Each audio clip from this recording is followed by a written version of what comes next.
সব সময় শরীর খুব দুর্বল লাগে, রাত্রে পর্যাপ্ত ঘুমানোর পরেও সারাদিন খালি ঘুম পায়, কোনো কাজ করতে মন চায় না, অথবা অল্প পরিশ্রমে হাঁফিয়ে ওঠেন, হাত পা সবসময় ঝিনঝিন করে, বুকের মধ্যে সবসময় একটা ভারী ভাব বজায় থাকে এবং সর্বদা প্রচণ্ড ক্লান্তিতে ভোগেন, তাহলে হয়ে যান সাবধান। কারণ অতিরিক্ত শারীরিক ক্লান্তি এবং দুর্বলতায় ভুগতে থাকার পেছনে থাকতে পারে 6টি মুখ্য কারণ।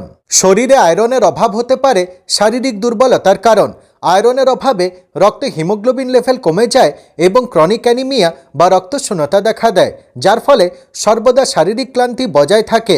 অপুষ্টির জন্য নিম্ন রক্তচাপে ভুগলে এবং কিডনির কার্যকারিতা কমে গেলে অতিরিক্ত মাথা ঘোরে, হাত পা সবসময় ঠান্ডা হয়ে থাকে এবং এনার্জি লেভেল ও কর্মক্ষমতা কমে যায়। ক্রনিক ফ্যাটিক সিন্ড্রোম হতে পারে অতিরিক্ত শারীরিক ক্লান্তি এবং দুর্বলতার অন্যতম কারণ। এই ধরনের সমস্যায় ভুগলে পর্যাপ্ত পরিমাণে বিশ্রাম করার এবং ঘুমানোর পরেও শারীরিক ক্লান্তি বজায় থাকে।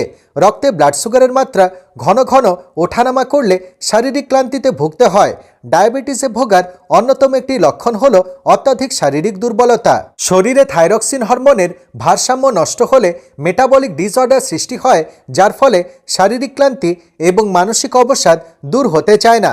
অতিরিক্ত হতাশা এবং মানসিক বিষণ্ণতায় ভুগলে শরীরে কর্টিসল বা স্ট্রেস হরমোনের উৎপাদন বৃদ্ধি পায় এবং মস্তিষ্কে সেরোটোনিন এবং ডোপামিন হরমোনের ক্ষরণ কমে যায়, যার ফলে সবসময় শারীরিক ক্লান্তি বজায় থাকে। তাই এই ধরনের সমস্যায় ভুগলে ডাক্তারি পরামর্শ নেওয়া অত্যন্ত জরুরি। ভিডিওটি কেমন লাগলো কমেন্ট করে অবশ্যই জানাবেন, ভালো লাগলে শেয়ার করতে ভুলবেন না এবং এই ধরনের আরও টিপস পাওয়ার জন্য আমার চ্যানেলটিকে সাবস্ক্রাইব করুন। ধন্যবাদ।